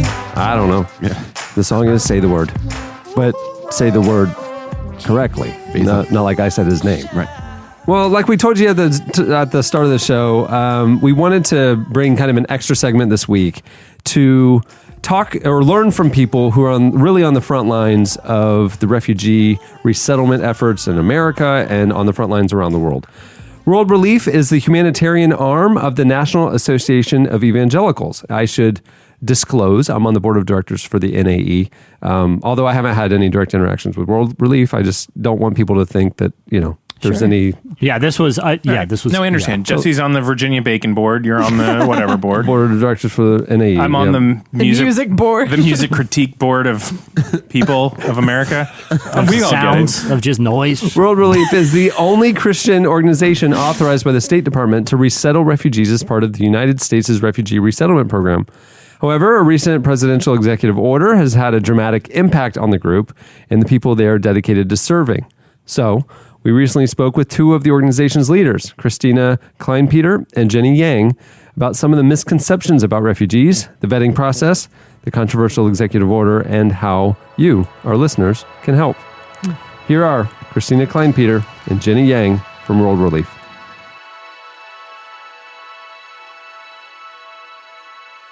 Now, for a lot of our readers and listeners, and probably a lot of Americans, haven't actually, likely haven't met a lot of refugees personally, just because relatively small number come to the country every year. For you guys that work with refugee families on a regular basis, can you tell me a little bit about what their response is like being able to come from America, especially because a lot of them have been fleeing such violence and persecution? The refugees that come to the U.S. here are often traumatized. I mean, they've been fleeing war zones, often been fleeing persecution. In fact, for a person to be considered a refugee, they have to have proven their case that they've been fleeing persecution. So when they come to the U.S., they're typically really grateful. And at the same time, there's loss for them because they've had to flee their home and their culture and what they've known their whole life. So, we do work with them. We offer trauma therapy and counseling. And, at the same time, they are looking for a safe, secure place often for their family to live. And so we do see a lot of gratefulness there to be in the U.S.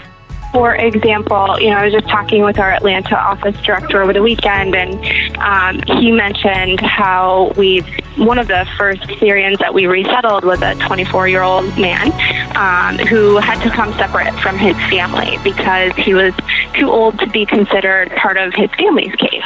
So he has parents and siblings back in Syria, and he came over several months ago, was so grateful to the U.S. to be resettled here that he got a American Eagle tattooed on his back and has been considering joining the Army as a way to give back to the U.S.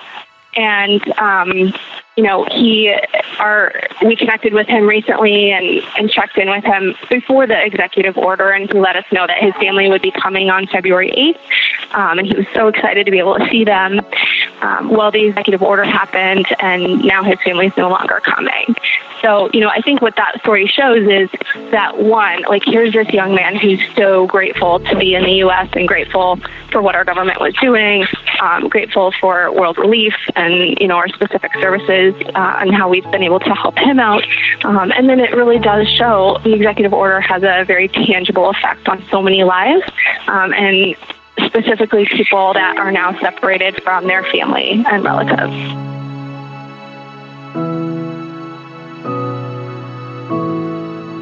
I want to talk about the executive order a bit because I do feel like with its, signing, it's sort of, I've seen a lot of misinformation from people who are maybe not totally informed about the current resettlement program. First of all, there is these kind of different terms that were thrown around that refugees could be quote unquote like Trojan horses, or somehow terrorists could be coming into the country. But I one of the facts that I read was that most of the people that come are part of family reunification, and they're actually meeting their families back here in the United States. Can you talk a little bit about that? Yeah, so there's a lot of misconceptions around refugees specifically. I know, the current rhetoric is linking refugees to being terrorists, which is not accurate. In fact, the U.S. has one of the most secure screening processes of all countries, where it takes, it's an average. It takes an average of like 18 to 24 months for refugees to be vetted. There's an 11-step U.S. security screening process that they go through before they're even able to come here. And so if there is a terrorist who wants to come to the U.S., it's very unlikely that they would come through the refugee program, because refugees don't get to decide where they're resettled. They are told which country to go to. And so, it's very unlikely that if there was a terrorist who wanted to cause destruction on the U.S., that they would come through that. And if they tried, they would be stopped.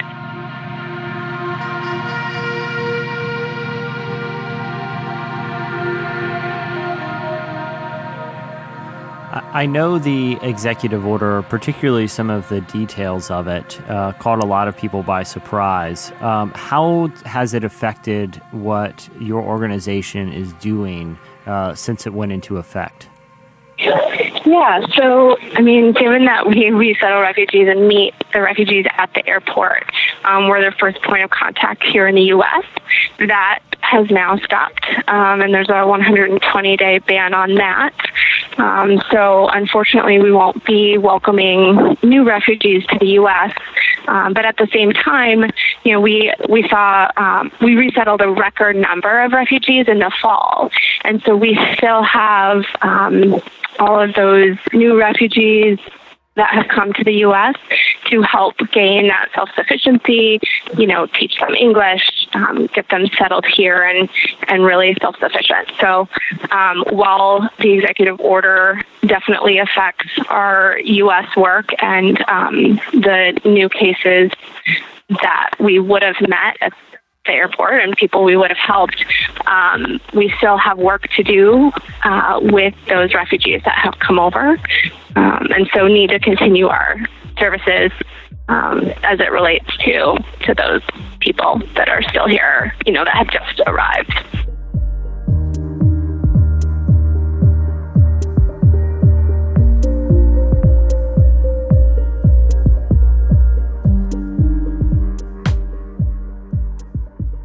I know that the future in terms of legislation is a bit uncertain at the moment, but a lot of our readers, and I'm sure a lot of Americans and a lot of Christians, want to do what they can to help refugee families. I was wondering if you can kind of talk about what can be done on two fronts. One is the political advocacy front, to try to sway future legislation to be favorable to refugees coming into the country. And two, in the meantime, no matter what happens, how can people help refugees that are currently here in America? Yeah, so we really are encouraging three things that people can do to help support refugees right now. One of those is advocate, and we have several ways that people can advocate, and I'll let Jenny speak to that. A second way is donating. So, we continue to need to provide services to the refugees that are here. Like I said, we've resettled refugees in record numbers just this fall, and need to continue that infrastructure, not only for the refugees that are already here, but then when the ban is lifted, we need to continue having that infrastructure in place to serve the new arrivals once the ban is lifted. So, either giving a monthly gift online or donating on our worldrelief.org/welcome page, which is specific to our U.S. refugee work. And then the last way we're asking people to engage is just to follow us on social media, join the conversation, help get the facts out there, so that we can continue to combat that fear rhetoric and the false notion that refugees are terrorists. Yeah, sure. So we actually released a petition with We Welcome Refugees, which is a refugee campaign that we've been a part of for a couple of years now. And we released it at the end of last year, and we collected around 19,000 signatures on it. And we're continuing to ask people to sign on to that petition, and we've been using that petition really as a rallying point for individuals who care about refugees and want us to remain a welcoming country. We also have on worldrelief.org/advocate the ability for individuals to actually contact their elected officials. And so we've been asking individuals to reach out to your two senators and your representatives, just telling them that you want them to continue to allow the country to resettle refugees. And then the third thing we've been asking people to do is to actually reach out to the White House as well as the president through social media, and basically saying that through social media that we want to remain a welcoming country. And so those are the three avenues we're actually pushing people to use in order to elevate their voice on some of these issues.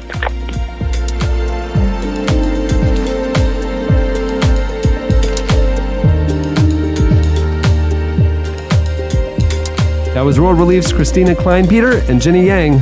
Stay tuned. Up next, feedback. You say something loving. It's so overwhelming. The thrill of affection feels so unfamiliar. You say something loving without hesitation. Hits me. It feels so unfamiliar. You're listening to The XX. The song is Say Something Loving, which is how I start every meeting that I have. Okay, it's time for our feedback. Before we do feedback, we usually do corrections and apologies.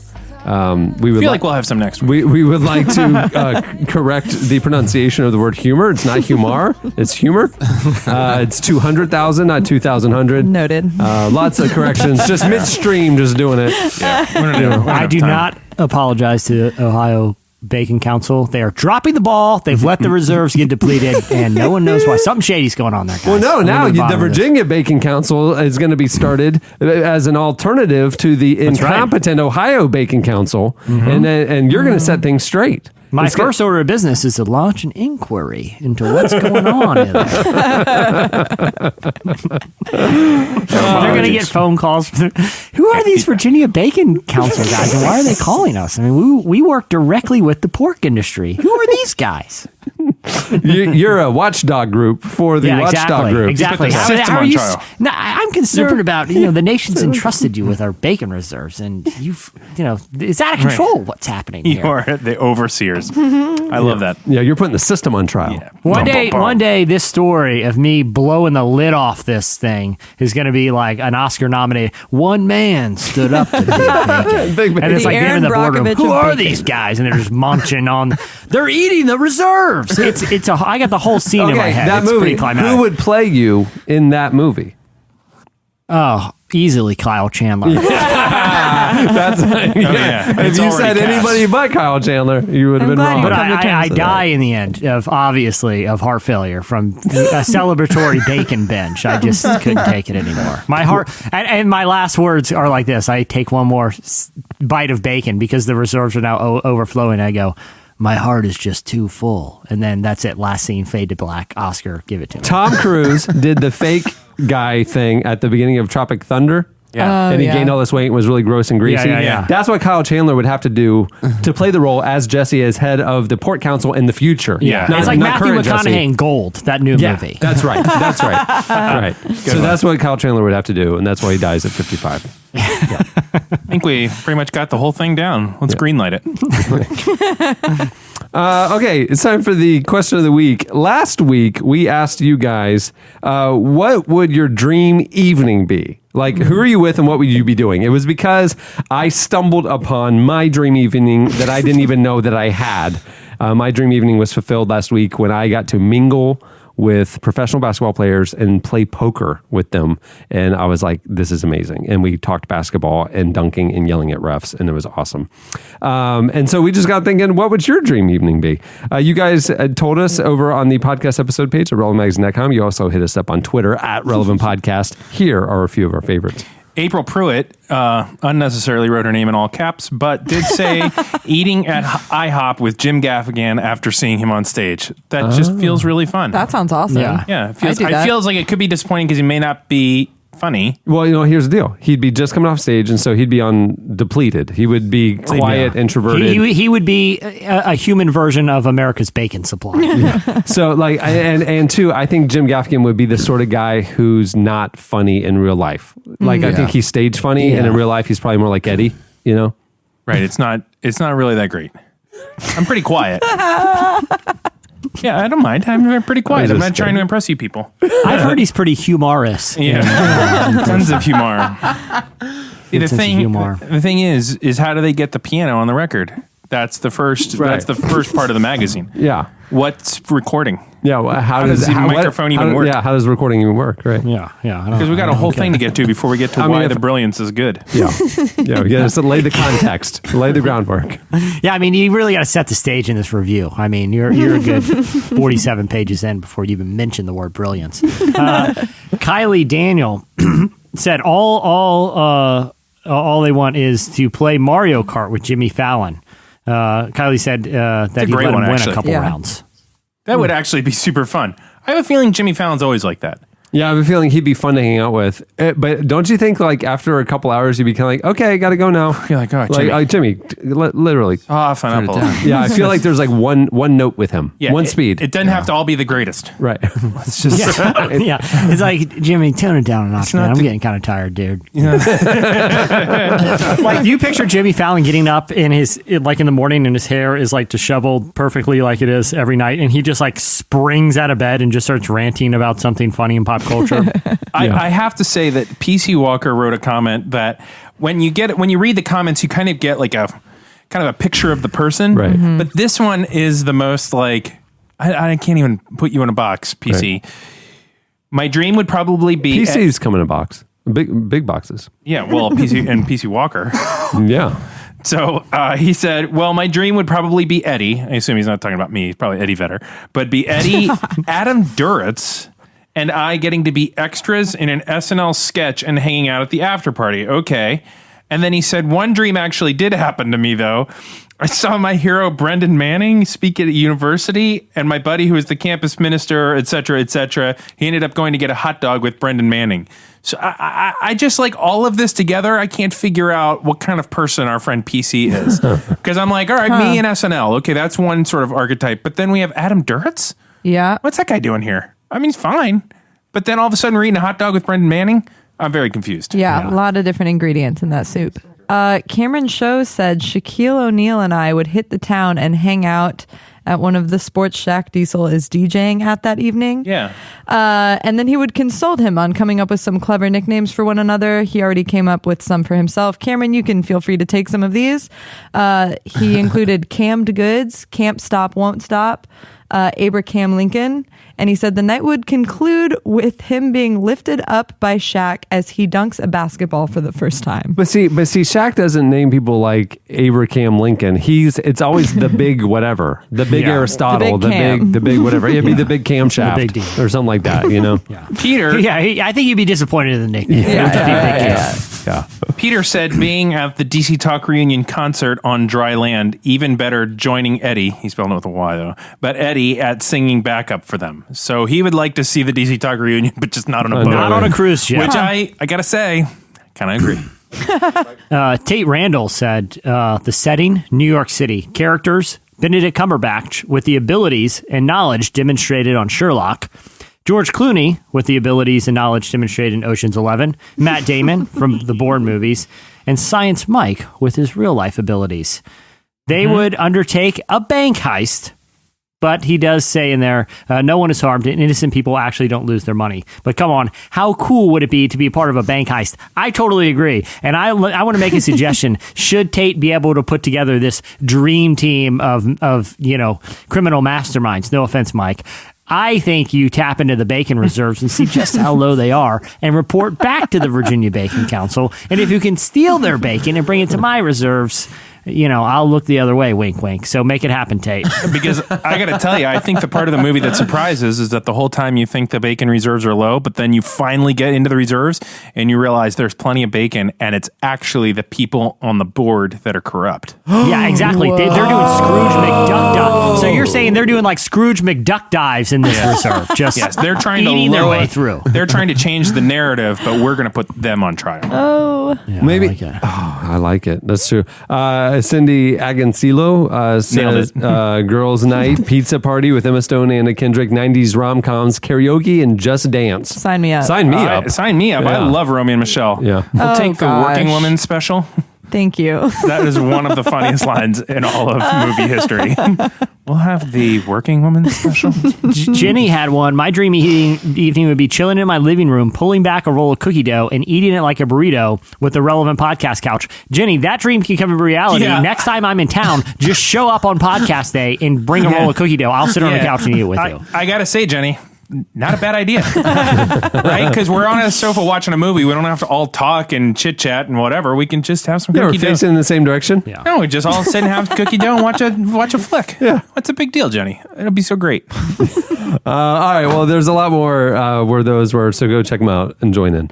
It's time for this week's editorial question of the week. Hey. Well, earlier in the show, we were telling you about one of our dear, dear friends who, unfortunately, now is motherless for all intents and purposes. In a social media sense. In a social media sense. When you look at the About Me portion, he has been orphaned. It looks like family. Related to. She's not on there. There's a dad, there's a brother, there's a sister, and him. And we're not making light of it. It was just so shocking that it happened. Shocking. Like it was like a real bummer. Which you replied with hilarity and mom jinxes. And I replied with empathy. We switched, like we did a we were both Freaky acting, Friday We were thing. both acting like each other. Basically. Eddie may not reply to this. What would Eddie say? Right, and oh, buddy, I'm so sorry. So that's what I did. Yeah. Kind of like nervous face emoji. I did nervous face emoji. I was like, oh, dude, that's wrong. Because once you did that, I'm like, all right, empathy done. Let's do the joke. Yeah. Well, we want to know for this week's question of the week, your most awkward social media encounter story. Yeah. Yeah. Not like you said something mean to somebody and they blocked you. That's not interesting. Can I give an example? Yes, please. And this one's got me a couple times.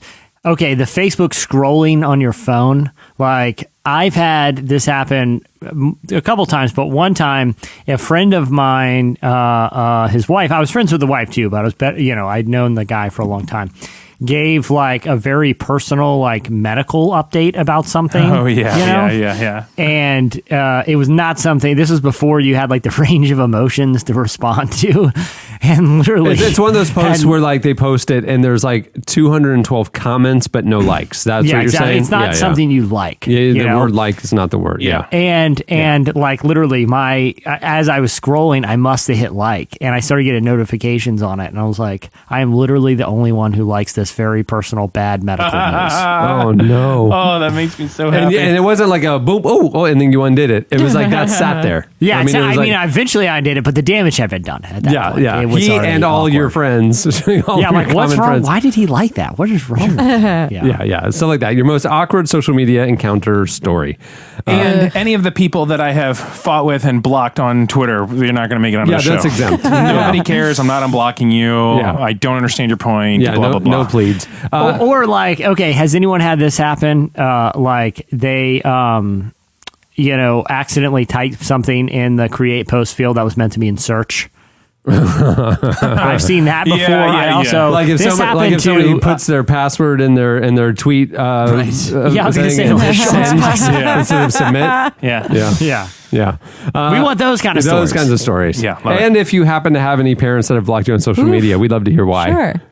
Yeah. I feel like lots of people have, well, maybe not, but have scrolled through in Instagram maybe a little too far back and have accidentally liked a photo from like. Oh, yeah. That's always like you're looking through a buddy's like old pictures from something, Not a buddy. If you're a girl, like one she's from like scrolling 6 through. years ago. Someone you may be interested in. Yeah, someone you may be interested in. You're just learning about them, and all of a sudden, an ex or it's something. It's like playing Operation. You have to be so careful while you're scrolling. Right. It is that weird thing thing though. If like you see this random like about a picture from 4 years ago, you're like, what are you doing that for? Who's creeping on my photo album, man? And you were just so overcome at that point that it was like all the likes had just built up to the point I have to acknowledge this. Yeah. And like, boom. Yeah.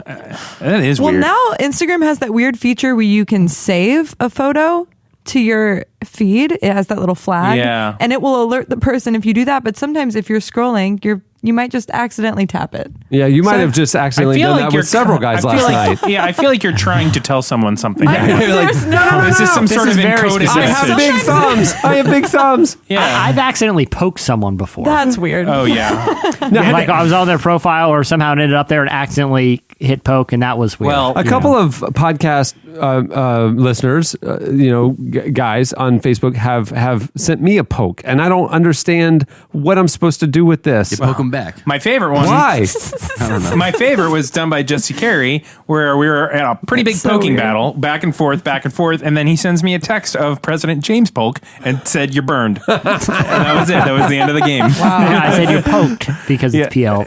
Yeah. Yeah. It was a great joke. I ended it with The humor of that fantastic would humor. have made it in the cognitive. That's so smart. The Cognitive History. It's so funny. Magazine.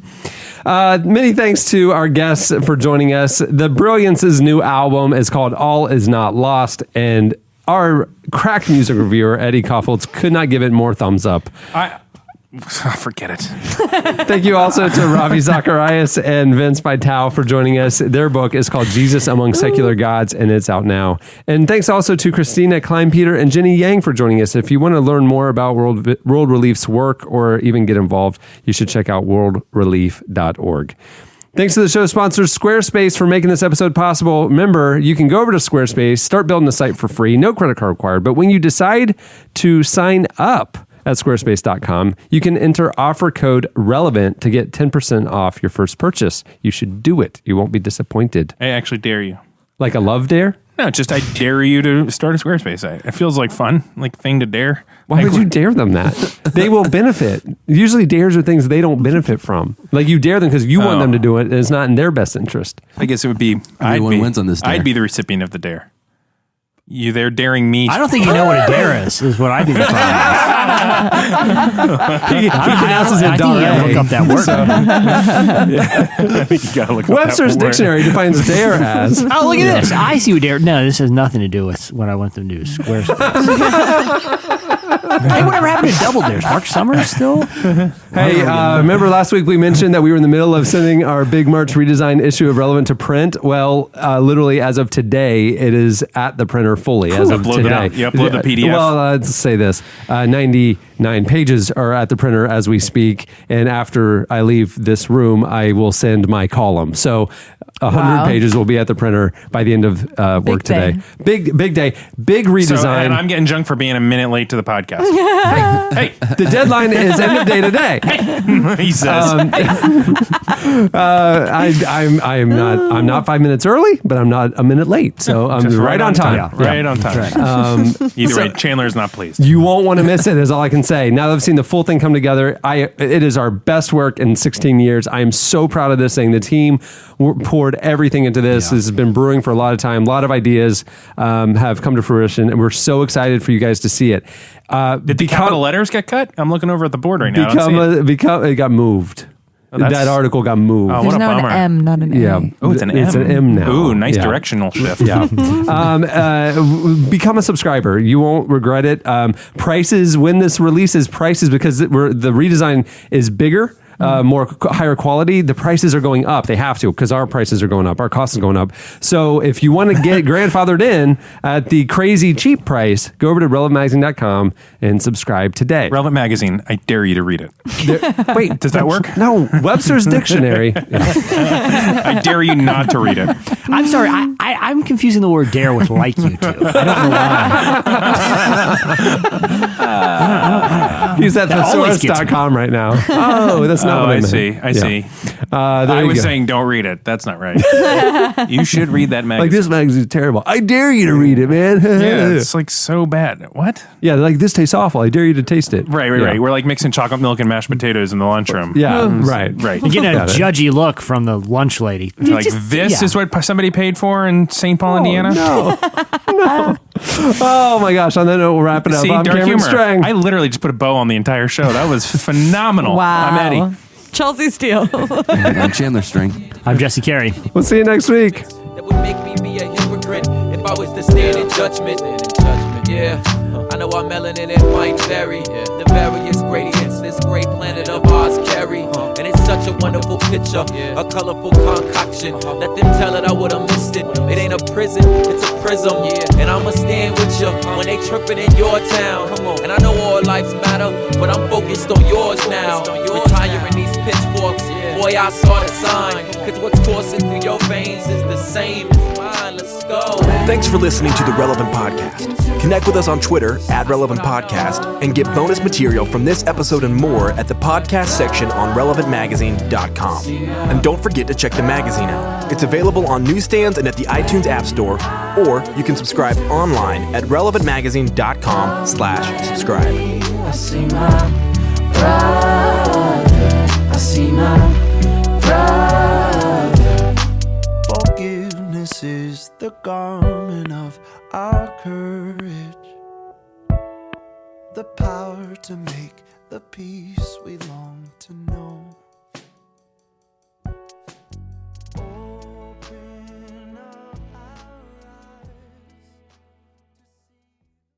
Well, the lyrics is what it's kind of. I love it. 5 stars.